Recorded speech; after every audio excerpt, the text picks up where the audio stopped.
Hello दोस्तों, स्वागत है आपका आपके अपने चैनल बैंकर्स विजन पर।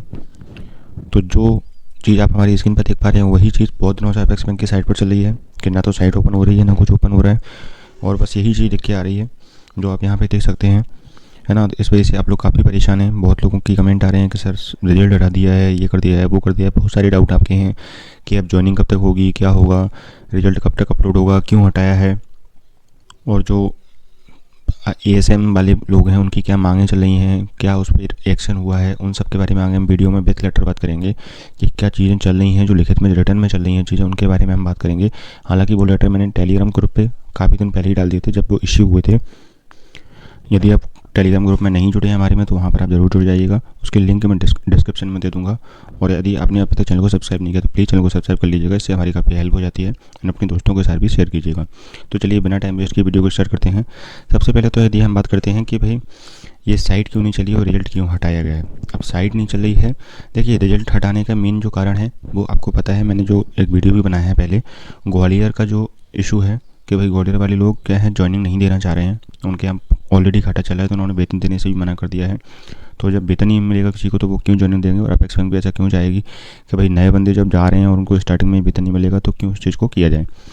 तो उनको उस लेटर में क्लियर क्लियर लिखा हुआ है, मैंने आपको बताया था कि भाई इनको दूसरे डीसीसीबी में शिफ्ट करना है। तो आई थिंक जो मुझे लग रहा है रिजल्ट की जो प्रोसेस है, रिजल्ट हटाने की जो चीज़ है वो इसीलिए की गई है क्योंकि जो जो बच्चे हैं उनको कैटेगरी वाइज जहाँ पर डिमांड और ज़्यादा है ना, उन ज़िलों में उनको शिफ्ट कर दिया जाए। क्योंकि अब ग्वालियर वाले नहीं ले रहे हैं या ले भी लेंगे तो वेतन नहीं देंगे, तो ये चीज़ कहीं ना कहीं अपेक्स बैंक पे, आईबीपीएस पे, सब चीज़ों पे नेगेटिव असर करेगी। इसलिए उनको ये साइट पे वर्किंग चल रहा होगा, और भी कई रीजन हो सकते हैं कि जैसे साइट नहीं चल रही हो, कोई एक्स्ट्रा काम चल रहा होगा, कोई भी चीज़ हो सकती है। लेकिन जो रिजल्ट हटने का जो मेन कारण है वो मुझे लगता है यही है कि जो ग्वालियर डीसीसीबी का जो मैटर हुआ है उस वजह से रिजल्ट हटाया गया है। अब आगे बात करते हैं हम कि भाई जो 60% वाले हैं जो जिस वजह से केस लगा था, स्टे लगा था, वो उनका क्या कहना है। तो आप यहाँ पर पढ़ सकते हैं, मैंने ये लेटर टेलीग्राम ग्रुप में भी डाला है, यदि आप वहाँ पे जुड़े हैं तो आपने ये लेटर जरूर देखा होगा, पढ़ा भी होगा। थोड़ा सा मैं आपको बता देता हूँ इसमें। अब देखिए इसमें क्लियर लिखा है, विषय पैक्स कर्मचारियों की लंबित मांग को निराकरण करने बाबत। ऊपर मैं नहीं पढ़ता हूँ, सीधा पहले उस पर जाता हूँ। शासन द्वारा पैक्स कर्मचारियों के 60% भर्ती की चयन प्रक्रिया जो कि जिला सहकारी बैंकों में किया जाना है, इस प्रक्रिया में अधिकांश जिला बैंकों द्वारा चयन प्रक्रिया के माध्यम से पात्र सूचियाँ जारी कर दी गई हैं। ये चीज़ मैंने भी आपको पहले वीडियो में कई बार बताई है कि ये चीज़ तो मोस्टली जिलों में हो चुकी है, 2-4 जिलों में सूचियाँ जारी कर दी गई हैं पात्र और अपात्र लोगों की। जहाँ पर नहीं हुई हैं वहाँ उसके लिए भी एक लेटर निकाला गया है, जो मैं आगे आपको वीडियो में दिखाऊंगा कि क्या लेटर निकाला गया है अपेक्स बैंक के द्वारा, उस पर हम आगे बात करेंगे। तो इसमें आगे पढ़ते हैं। इस प्रक्रिया में अधिकांश जिला बैंकों द्वारा ये जारी कर दी गई हैं सूचियाँ, किंतु आज दिनांक तक नियुक्तियाँ नहीं की गई हैं, तत्काल नियुक्ति आदेश जारी किया जाए। तो वही जो डिमांड इनकी थी, लीगल डिमांड है, पहले भी से भी थी, आज भी है, इसी वजह से स्टे लगा हुआ था। ठीक है। अब दूसरी बात करते हैं, प्रशासन द्वारा जो 40% सीधी भर्ती में समिति प्रमुखों की भर्ती की गई है उनकी नियुक्ति आदेश पर तत्काल रोक लगाई जाए जब तक 60% भर्ती की प्रक्रिया पूर्ण नहीं होगी। मतलब इनका ये कहना है कि भैया आप लोगों का जो रिजल्ट आ जाए, आप लोगों की भर्ती तब तक रोक के रखी जाए। ये चीज़ मैंने भी आपसे बोली थी कि जब तक देखो उनका प्रमोशन का मैटर नहीं निपटेगा, आप लोगों को ज्वाइनिंग मिल जाए, ये बहुत मुश्किल है। ठीक है।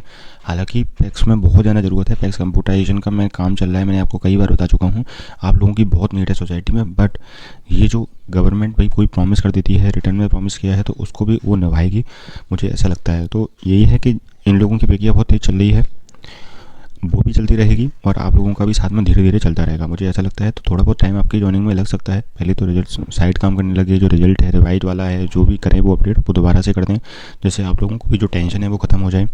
क्योंकि एक बार रिजल्ट आ जाएगा, फिर से रिवाइज आए, जो भी आए, जैसा भी है, उसमें आपका नाम होगा तो आप एटलीस्ट टेंशन फ्री रह सकते हैं। ज्वाइनिंग में 10-15 दिन लेट हो जाए तो कोई ऐसा इशू नहीं रहता है, जैसे आज मिल रही थी 15 दिन बाद मिल जाएगी। लेकिन अब स्टे कोर्ट से तो नहीं लगना है। अब स्टे वगैरह ये अपेक्स बैंक के लिए ये चीज़ बोल रहे हैं, ये देख सकते हैं अपेक्स बैंक और डीआर वगैरह के लिए इन्होंने लिखा है ये।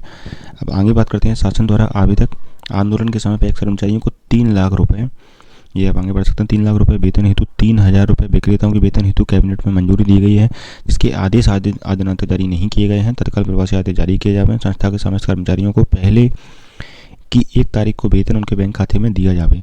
अतः श्रीमान जी से अनुरोध है, निम्न समस्याओं का समाधान 7 दिवस में किया जाए, अन्यथा पैक्स कर्मचारी 56,000 कर्मचारी आंदोलन के लिए मजबूर हो जाएंगे।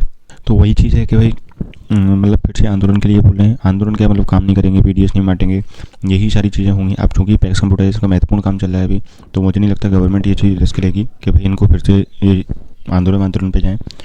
तो गवर्नमेंट ने भी अपेक्स बैंक की तरफ से भी एक लेटर निकाला गया है सारी डीसीसीबीज के लिए। यहाँ पे आप देख सकते हैं, प्रति मुख्य कार्यपालन अधिकारी, जिला सहकारी केंद्रीय बैंक मर्यादित, समस्त मध्य प्रदेश, जितने भी डीसीसीबी हैं सबके लिए लेटर निकाला गया है कि प्राथमिक कृषि सहकारी संस्थाओं के पात्र कर्मचारियों को चयन कर बैंक के कैडर समिति प्रबंधक के पद पर नियुक्ति करने के संबंध में। ये यहाँ पर आप विषय देख सकते हैं। इसके बाद आप इसको पढ़ सकते हैं पूरा। कृपया विषय अंतर्गत संदर्भ पद का अवलोकन करें। प्रदेश के प्राथमिक कृषि सहकारी संस्थाओं में नियमित समिति प्रबंधकों की अत्यंत कमी है, जिसकी पद पूर्ति हेतु आयुष सहकारिता के स्तर पर विस्तृत दिशा निर्देश जारी किए गए हैं। उक्त दिशा निर्देश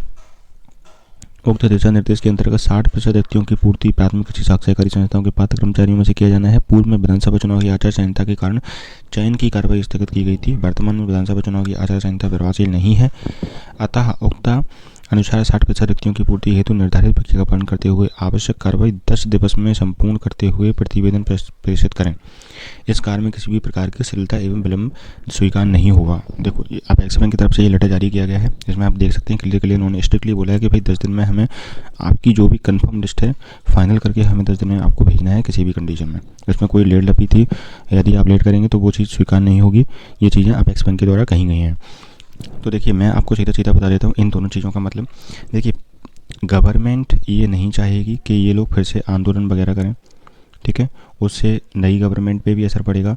एंड इसके अलावा जो पैक्स कंप्यूटराइजेशन का काम चल रहा है, वो भी प्रभावित होगा, क्योंकि वो बिल्कुल लास्ट फेज में है। और ना तो नाबार्ड ये चाहेगी, ना गवर्नमेंट ये चाहेगी कि वो काम रुके। वो उनके लिए बहुत महत्वपूर्ण है। सब कामों को छोड़ के पिछले 2-3 महीने से सब लोग पैक्स कंप्यूटराइजेशन में लगे हुए हैं। आप भी जहाँ भी गए होंगे, जहाँ भी आपके आसपास चीज़ें होंगी, आप वहाँ पर ये चीज़ देख सकते हैं, ठीक है। वीडियो थोड़ा लंबा हो रहा है तो थोड़ा सब्र बनाए रखें। अब आगे बात करते हैं। यदि हम बात करेंगे भाई अपेक्स बैंक की, तो जो अपेक्स बैंक के एमडी सर हैं वो काफ़ी जेन्युइन पर्सन है। ये आप लोग जो भी उनसे मिलकर आए होंगे, आप लोग जानते होंगे, वो काफ़ी जेन्युइन पर्सन है। चीज़ों को सरलता से और जितनी अच्छी तरीके से मैनेज कर पाते हैं, उतनी ही अच्छे से मैनेज वो करते हैं चीज़ों को। तो उनका तो भाई स्टार्टिंग से ये रहा है कि नए लड़कों को भर्ती किया जाए IBPS के द्वारा चयनित, चाहे वो कंप्यूटर ऑपरेटर की हो, चाहे वो पिछले 2018 की ज्वाइनिंग हो, तब भी इन्होंने ही, है ना, जल्दी की थी कि भाई ज्वाइनिंग करवाइए। 7 दिनों में इन्होंने ही ज्वाइनिंग करवाई थी। और अभी भी यही चीज़ है इनका। अभी भी पूरा ये रहता है कि नए लड़के आएँ, नए लड़के अच्छे से काम कर पाएंगे। क्योंकि भाई देखिए, जो 50 साल का बंदा है, उसने कंप्यूटर देखा तक नहीं है आज तक। देखा भी है तो सिर्फ देखा ही है, उसने कभी उस पर हाथ नहीं लगाया है। अब उसको पैक्स कंप्यूटराइजेशन में ये कंप्यूटर दे रहे हैं, सारे सामान आ चुके हैं। मैंने आपको पहले भी बताया था कि सारी सोसाइटियों में, जो MP की सारी जो सोसाइटियाँ हैं, जिले बाय एक जिले से सारी सोसाइटियों में कंप्यूटर, प्रिंटर, स्कैनर, ये सारी चीज़ें पहुँच रही हैं। हमारे यहाँ भी आ गई हैं। तो जब जो 50 साल के बंदे हैं जिन्होंने कंप्यूटर कभी नहीं चलाया, वो कंप्यूटर थोड़ी चला पाएंगे। तो यही चीज़ है। इसलिए MD सर को भी ये लगता है कि जो नए समिति प्रबंधक आएंगे, जो नए लड़के आएंगे, नए लड़कियाँ आएंगी, वो इस चीज़ को बेटर से मैनेज कर पाएंगे। इसलिए उनको भी जल्दी है कि भाई ये भर्ती बहुत जल्दी से हो, ठीक है। अब चूँकि कुछ प्रोमिसेस गवर्नमेंट ने भी किए हुए हैं, BS चौहान जी और उनके जो आंदोलनकर्ता, जो 56,000 कर्मचारी हैं, उनसे चुनाव के पहले जो प्रॉमिस किए गए थे, आपको भी पता है, मैंने लेटर वगैरह भी डाले थे आप ग्रुप पे, है ना। तो भाई उनकी जो प्रॉमिस है वो रिटर्न में है, तो उनको भी निभाना उनके लिए ज़्यादा ज़रूरी है। तो ज़ोरों शोरों से काम चल रहा है। सूची बनने पे भी जो पात्र की सूचियाँ हैं, उनमें जो फाइनलाइज़ करना है वो भी ज़ोरों शोरों से काम चल रहा है, और आप लोगों के लिए भी ज़ोरों शोरों से काम चल रहा है। तो मेरा कहना बस ये है कि आप लोग बिना फालतू का परेशान मत होइए। क्योंकि परेशान होने से कोई मतलब नहीं है। रही बात रिजल्ट की, तो रिजल्ट जैसे ही साइट वर्किंग हो जाएगी, रिजल्ट आपका अपलोड हो जाएगा, जैसा भी हो, रिवाइज रिजल्ट हो। और आप लोगों का ये डाउट है कि भाई वैकेंसी कम तो नहीं होंगी, है ना, वैकेंसी तो डिक्रीज नहीं होंगी। तो मैं अपना पर्सनल ओपिनियन बताता हूँ कि मेरे हिसाब से डिक्रीज नहीं होनी चाहिए वैकेंसी, क्योंकि वो सिर्फ ग्वालियर मैटर की वजह से, जो उन DCCBs का जो मैटर है कि भाई वहाँ से जो बच्चे वहाँ पे सेलेक्ट हुए हैं, जितने भी हों 20, 30, 40, मुझे इतना पता नहीं है, तो उन लोगों को अदर DCCB में अब थोड़ा बहुत इसलिए टाइम लग रहा है, क्योंकि अब देखिए, जिससे वैकेंसी ली थी उनको तो पता था कि भाई क्या वैकेंसी है। अब जहाँ पर ज़्यादा डिमांड होगी वहाँ पर उन लोगों को शिफ्ट कर पाएंगे ना, क्योंकि जहाँ पर जितनी वैकेंसी थी वो तो ऑलरेडी फिल हो चुकी हैं। अब सब जगह ये चीज़ें होंगी, पूछा जाएगा कि भाई आपको और बंदे चाहिए या नहीं चाहिए। ऐसा हो सकता है कि भाई इसलिए जो देरी है इसलिए हो रही हो, क्योंकि उनको शिफ्ट करना ही है। अब ऐसा तो होगा नहीं कि भाई उनको बाहर निकाल दें, बाहर तो नहीं निकालेंगे, अब बस उनको शिफ्ट करना है, इसलिए थोड़ी चीज़ें लेट हो रही हैं। अब आई होप आप लोगों को चीज़ें समझ में आ रही होंगी। मैंने आई होप आपके सारे डाउट क्लियर कर दिए हैं, ठीक है। अब एक बात और आपकी है कि सर वेटिंग लिस्ट आएगी कि नहीं।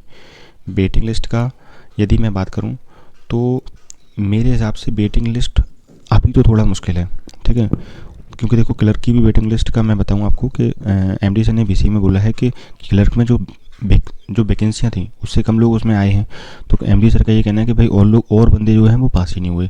तो जब और बंदे पास ही नहीं हुए तो फिर वैकेंसी भरने का कोई मतलब नहीं है और वेटिंग लिस्ट भी आने का कोई मतलब बनता नहीं है। ठीक है, तो मेरे हिसाब से उसमें वेटिंग लिस्ट बिल्कुल बहुत कम चांसेस हैं, 1% 2% चांसेस हैं। मेरे हिसाब से तो आनी नहीं चाहिए, क्योंकि एमडी सर का ये कहना है कि बस जितने बंदे हमने सेलेक्ट किए हैं उतने ही बंदे पास हुए हैं, उसके अलावा कोई बंदा सेलेक्ट हुआ ही नहीं है। ठीक है, नहीं तो हम भर्ती पूरी फिल कर लेते।